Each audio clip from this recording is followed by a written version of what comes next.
again, and it's Gina's show, Living Better with Dementia. Welcome, Saturday afternoon. It's just after 2 o'clock, and I've got my first guest with me here in the show. Ali Dickinson's here.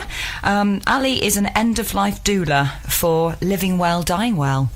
And she's going to talk to me now about what it's like to be an end-of-life doula, to talk about advanced planning, and also to talk about Dying Matters Awareness Week, which is coming up next weekend.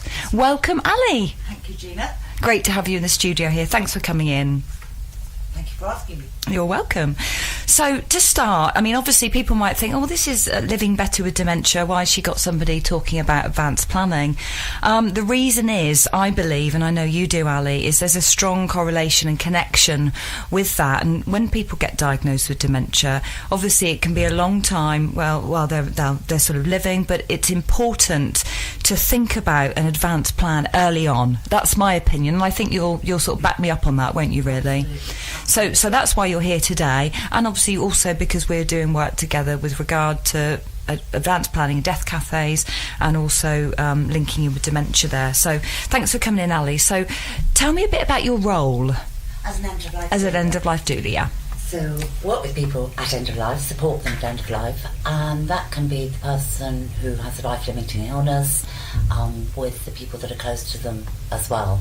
And really we call ourselves sort of a friend in death, which sounds a bit morbid, but we're there to do anything that the individual would find helpful. So for me personally, it can involve personal care, support. It can involve walking the dog, doing the shopping, just sitting and being alongside the person, holding the space, perhaps navigating through the health and social care system, which can be a bit of a nightmare. Yeah. And it's really there to support the person to be at home and to be supported until the very end. Yeah, and it's I mean, I've been following this sort of movement, end-of-life doulas and all this for about 3 years now, and I find it really fascinating, and I only discovered it about 3 years ago, actually.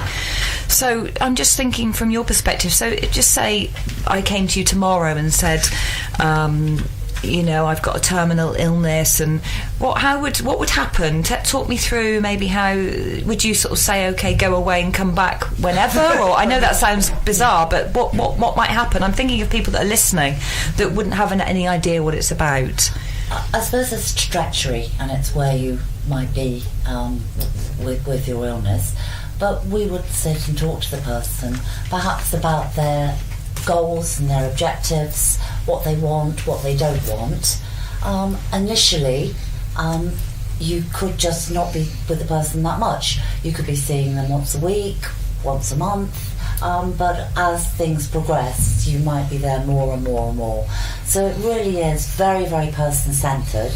What the person wants. And also, we're there to fill the gaps in. So family or partners or whatever might be able to do some of the support.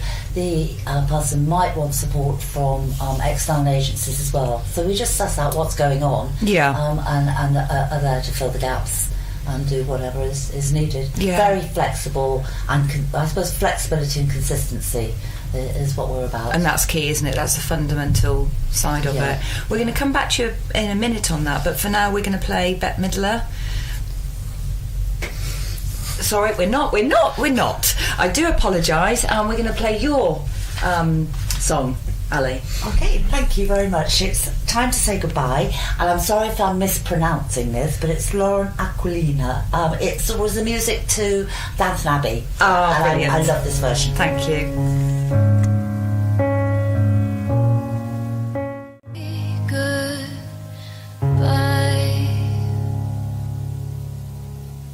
We're back again, and that was Lauren Aquilina, and that was a beautiful, beautiful song.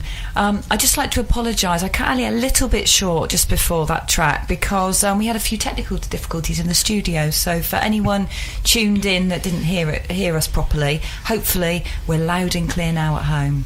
So let's get back to where we were before. You were talking about how you might be, involved as an end-of-life doula with a person that's on the sort of later trajectory towards their end of life, and how, you might do some of the things that maybe the family find it difficult to do. So you can be that unbiased person. That sort of, that seems really important.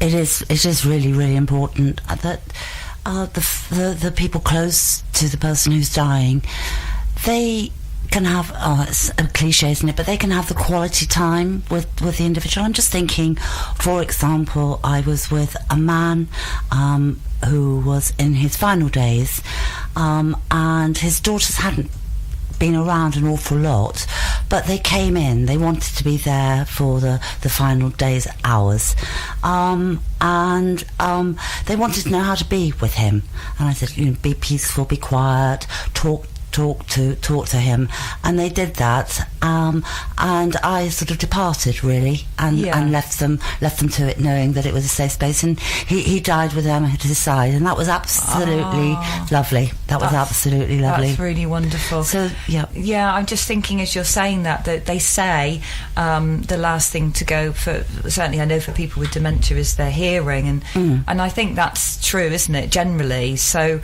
I'm just thinking, you being able to sort of share some ideas that may seem really obvious and common sense, but when people are emotional, it's not so obvious. So you being able to say, look, do this and then walk away, you're like paving the way, aren't you? I think so. You're just trying to show how you can be. And in that situation I was just describing, there was music in the background, very, very gentle music. This gentleman liked classical music, so we just organised to have some gentle music in the background. It was beautiful. It was beautiful. And it sounds, and I suppose things like having that the music that he left in the background would have been something that you'd have instigated that might not have happened had you not been around. Yeah, because I think people, we are so distant from death and dying that people just haven't seen it. And this guy's daughters hadn't seen anybody die, and they just didn't know how to be, just be and be loving and be alongside. Absolutely, be with, be alongside, and I just think it's to just be there with that person, and it's so, it's so medicalised, isn't it? Death has become so medicalised, and yet years ago it wasn't, but now it feels like that's changing. It's slow, but it's changing. I think the word's getting out there. I think, and it's it's lovely to see. And there's a great quote, which is, if I can get this right, that death is a social event with possibly medical interventions. It's not a medical event. Absolutely. And I think that's very, very important, and it's about the person, completely person-centred, not a patient, not somebody to be dealt with and treated. Absolutely, yeah, that's so true. And again, it goes back to being with that person, being person-centred, as you said. Just thinking about advanced planning, and can we share yours? Can we talk about yours? Because I think sharing yours, which is really kind of you to allow us to do today, is feels really important, because it's more connected rather than distant. So when did you do yours? And then in recent months I had a diagnosis which made me think a bit more seriously about the future, so I changed it again. But I'm very, very pleased that I have got something in place, that I've discussed it with those nearest and dearest to me, so they know exactly what I want, what my choices and wishes are. Shall I talk a little bit more about the two elements? I want you to, but I also want to pick up on the fact that you said you'd sort of prepared an advanced plan a couple of years ago, and then when you had this diagnosis, which obviously if you want to share a little bit of that, you're more than welcome, but I just want to say how interesting that, having had a diagnosis of cancer, that you actually changed it, so you thought differently about it, which is quite interesting, isn't it?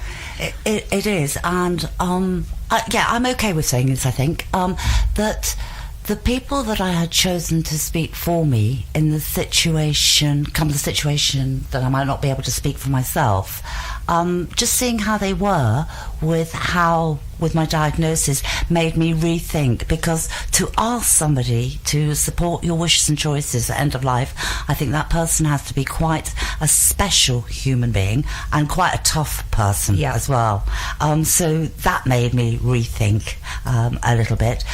also, it made me quite a lot more selfish, because it made me focus on who I don't want around me when I'm at the end of my life. Yeah. That I probably would want to have somebody gatekeep, because I don't know, just want to really focus on what's important and those people that are important to me. Yeah. And more selfish, I think it made me. Yeah, but I mean, that's because it is about us, isn't it? I think when we think about, we're thinking about everybody else, but we have to think about us as well, which is where the advanced plan, I think, is really important. So tell me, what's in your plan? Right, so say there's two, I call it like the tough stuff and the soft stuff. So the tough stuff is about the advanced decisions to refuse treatment. So what I've specified is, come the final months, what I would want to happen to me and what I wouldn't want to happen to me. And I wouldn't want invasive medical treatments if I was in the last months of life. I don't want my life prolonged. I want a natural death. So it means that I've actually specified I don't want things like artificial feeding tubes. I don't want CPR. I don't want cardiopulmonary resuscitation, which can be incredibly aggressive and very, very invasive. I want a peaceful, natural death. Obviously, I want pain relief and I want comfort, but I don't want to be kept alive at all costs. And I know it's quite complex, because that's great that you know that, but how is that sort of documented? I think that's really important, because people don't get confused about that. Thank you, Gina, thank you, because I know you understand this, that you make an advanced decision to refuse treatments, so you specify what you don't want, treatments that you want to refuse at end of life. That treatment, you can, that ADRT, advanced decision to refuse treatment, you can make yourself, so you don't have to use expensive lawyers or whatever, but you need to do things like get it witnessed. There's certain statements in it that you need to make as well, and then to let those that are likely to be around come the time know what's in that advanced decision, to let your GP know, and to let your consultants and clinicians know, which I've done as well. And I think I've got to pick up on that, because I think it's really, really important. I've heard of people say that they've documented exactly what they wanted or what they didn't want, and it might be something random, like if they had to go into a care home, they wouldn't want a bath, they'd want a shower, or they'd want so-and-so at their funeral. But because they hadn't told anybody else, there was squabbles that went on with the family who felt that they thought they knew what was right, and that caused a lot of difficulty. So I think we need to stress, as you have, that it needs to be left with somebody that and make them aware of it. More than one person as well. So there's the legal side of the refusals, the treatments, the medical treatments you don't want, and as you very rightly say, there's the softer stuff, which doesn't have legal standing, but it's really, really important to state that you want to die at home, for example. I was with somebody the other day that sort of surprised me, said, I don't want any smelly oils around me, and I said, well, you need to probably state that, because people might think, oh, let's burn some lovely fragrance, absolutely, and that would drive her nuts. So that's the element called advanced statement, that you do the softer stuff in that, and again, let those nearest and dearest to you know what's in there, and again you can let your clinicians and your GP know, and then after that as well, what do you want and don't want for your funeral. I think there's so many layers, really. It doesn't have to be complicated, it can be very simple, but it really is about us as individuals thinking, what do we want and what don't we want. Some people have said to me, well, it doesn't matter because I'll be dead and gone, so it doesn't matter, and that's fine if it doesn't matter, but there are other people that are quite particular on what they want, but they haven't thought about maybe documenting it. And I think that something I went to with you a few weeks ago, there was somebody in their early 20s that had already put in place an advanced plan. So there's no age limit on this, is there? I know. I was saying earlier today, you can have a cancer diagnosis, but I could walk out of here now and be knocked down by a bus, and I don't think it matters what age or what stage in life you're in. And also you can lose capacity, you can lose, you might not be able to speak for yourself, because you've had a stroke or because you're unconscious because of an injury or an accident. So I think it's really important at any age to have this in place. Absolutely, and that links in work with dementia as well. You know, some people later on stages of dementia may not have capacity, and there may be really important wishes for them that they want to occur, and so that's why I thought it was really helpful to have you on today and talk about that. Before we play our next song, I just want to, you were saying about the soft bits of your plan, so, and I know that one of those things is to die at home. Have you got a statistic off the top of your head about how many people roughly, and it's only rough, Ali, want to die at home but don't? Thank you. Yes. Am I putting you on the spot? Sorry if I am. No, you haven't at all. 70% of us want to die at home, and 50% of us end up dying in a hospital. Wow. Yeah, that's a huge amount. It is quite shocking. It is, isn't it? Yeah, it is. And you're one of those people that does want to die at home. Just tell me a little bit about that, what that scene might be like. Does it sound really great? No, I want my lovely linen at home. I want my cats on the beds. They're allowed on the beds. I've got 3 cats. I want them on the bed. I do like nice smelly oils, so I will want nice smelly oils. I want a kick. So I was going to say a rude word. I want a very, very big TV screen in my bedroom so that I can watch Netflix. Brilliant! Yeah. So and I know I've specified what I eat and what I don't eat, because I don't eat meat. And I know it sounds maybe slightly self-indulgent, but it's so important, I think, and having been with other people at end of life, is really understanding what floats their boat and what is a complete no-no for them. Yeah. Because there's nothing more irritating. I just want to give one example. So just sort of like one woman who had somebody coming in who was reading to her, and I think she's reading her Mills and Boon, and it was absolutely driving this woman nuts, because she hated Mills and Boon novels, and she wanted other stuff read. So down to that level of detail. Yeah, no, absolutely. But I think those things are really important. Oh. It sounds really just a question that sort of I think about is being that you're saying you'd want to be at home, which I think is great, is what would you do about things like visitors? I know you said about having a gatekeeper. How would you manage that? Have you thought about that? Yeah, and I've given that to my goddaughter as something that she is responsible for, so that people will basically ask whether they can see me or not. Yeah. Again, this is in the last. I was going to say days, yes. And she'll gatekeep for me. And because I want peace, I want quiet. Of course you do, yeah. But you want what's right for you, but also, and obviously for people listening, it's important to say this is if you were, say, you might have a terminal diagnosis and you were aware that you were dying, and this is your setting, this is how you see your setting. It sounds really serene. And to say that I think I've done it to some extent, because I am older, but to have resolved all those things, all those conflicts that are out, unfinished business, because nobody coming and having deep and meaningful conversations and apologies and regrets. No. That's really positive, isn't it? Because I'm sure for a lot of people that's not the case. So that's quite interesting. Well, we'll be back in a minute to chat, but for now, we're going to play "The Wind Beneath My Wings" by Bette Midler. Lovely song.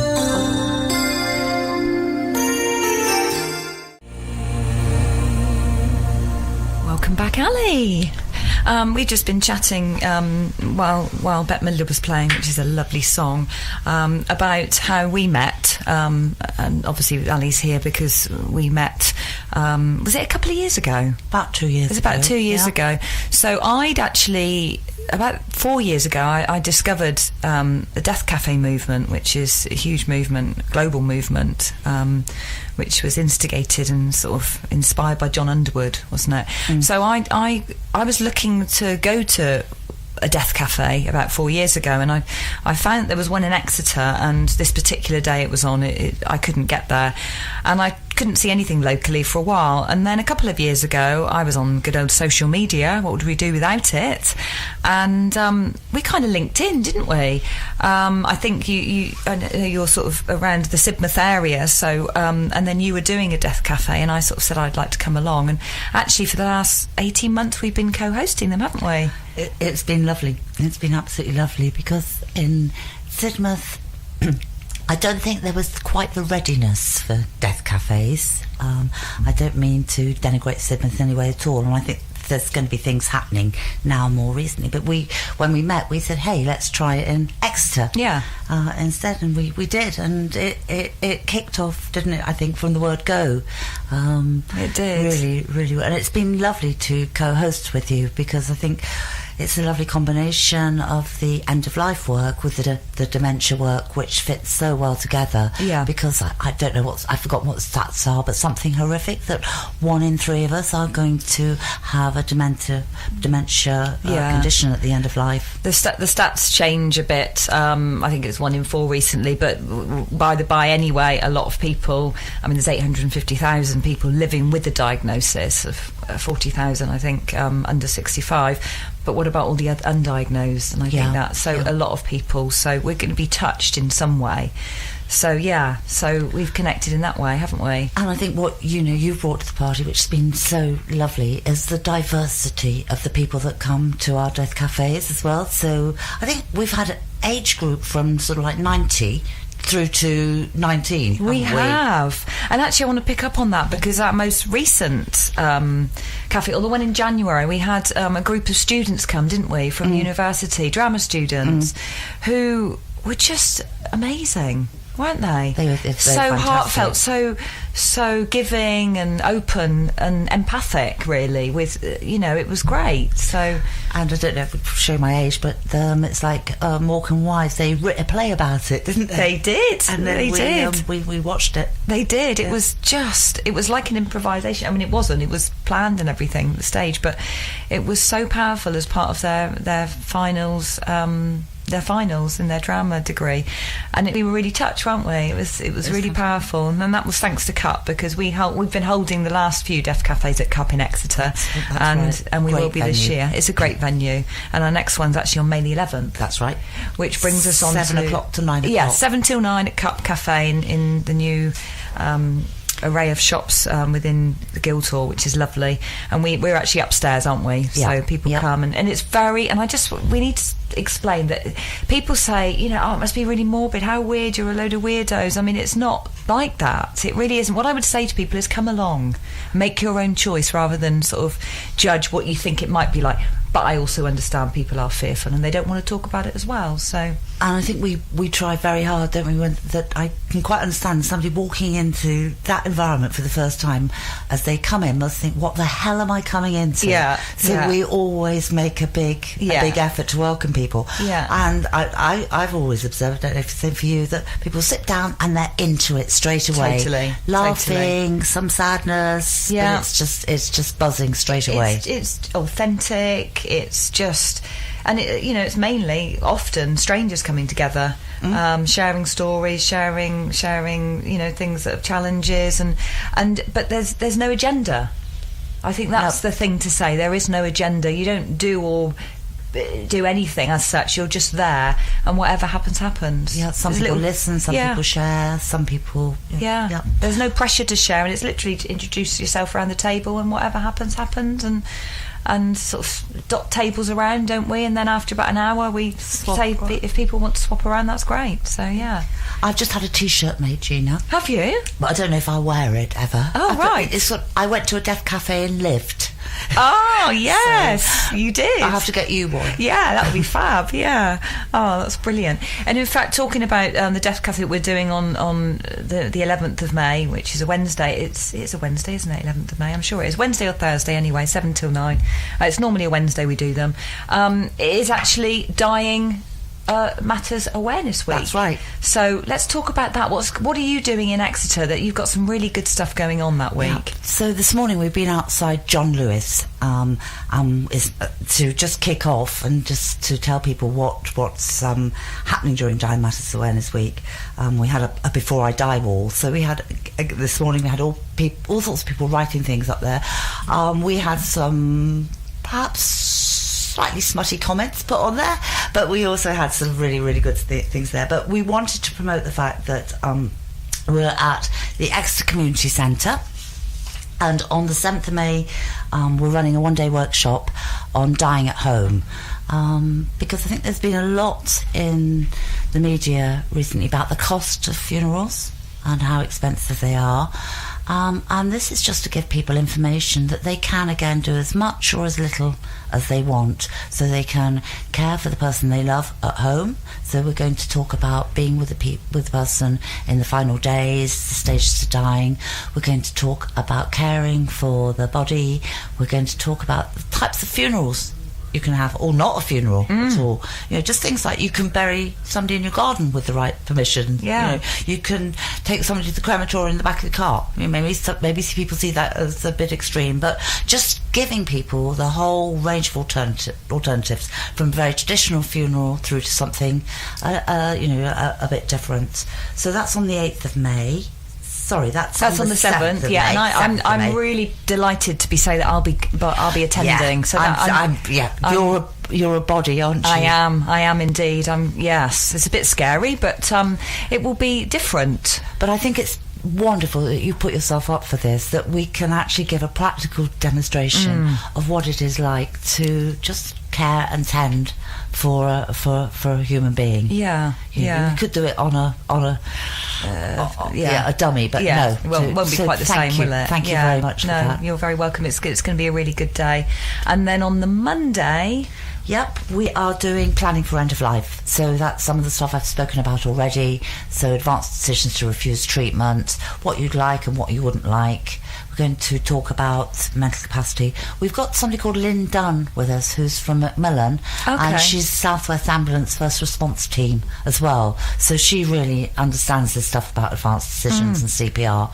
So I think that's going to be a very information-filled day. We're going to talk about again funeral plannings, about digital legacy, what you want to happen to your Facebook. That's a really, we could. I know that I could talk for ages about that, even though I don't even know what I would say about it. I just know that it's something that I think about often, and I think, how would I manage that? What would I do? I even forget my passwords and just think things like that. But maybe you have to come again next year, and then we'll talk about other things, because there's a lot that we could talk about, isn't there? But those 2 days are going to be really, really good, and it's literally down the road. It's in St David's Community Centre. Starting at 10 o'clock, finishing at 4 o'clock. And in order to book, what's the price, Ali? Tell us about the price. Right, so the price is £35, which is really reasonable. But we are really, really pleased that we have more or less hits the number of people, so that we're covering our costs, because we're a voluntary organisation. So I don't want the price and this had been to put anybody off. So for example, if somebody is on a low income, unwaged, student, retired, then please just drop me an email, and we can agree a concessionary price. So that's absolutely brilliant. So both days are really going to be so informative. So if anyone's out there and they want to spend their Sunday or Monday during Dying Matters Awareness Week learning a lot more, I just think it's worth its weight in gold, really. So they can email me. And what's your email address? I know it's Alizoun, ALIZOUN at alid.co.uk. But you can look me up on Facebook through Living Well, Dying Well. Yeah, absolutely, and Twitter as well. I've just put a tweet out. There's a lot of stuff over social media. But if people are interested, then do book up and get in touch with Ali. That's brilliant. Thank you. And before we say our goodbyes, is there anything else that it just feels like we could go on for all afternoon? I've got 2 more guests. 3 more guests. No, I mean, I think it's just wonderful to have the opportunity to talk about death and dying And thank you very much for opening up the space to do that. Yeah. And I could, as you say, I could talk about it all day. Yeah. But some really interesting workshops, as we said, on the 7th and 8th of May. And if anything, just share away. You know, it is Dying Matters Awareness Week, and it's about raising awareness, and that's what we're trying to do here. So, yeah. So now we're going to play Andrea Bocelli. Oh, I can't pronounce that. Oh, anyway, it's no. If I say it, it's going to sound. Anyway, it's going to be great, and it's Andrea Bocelli.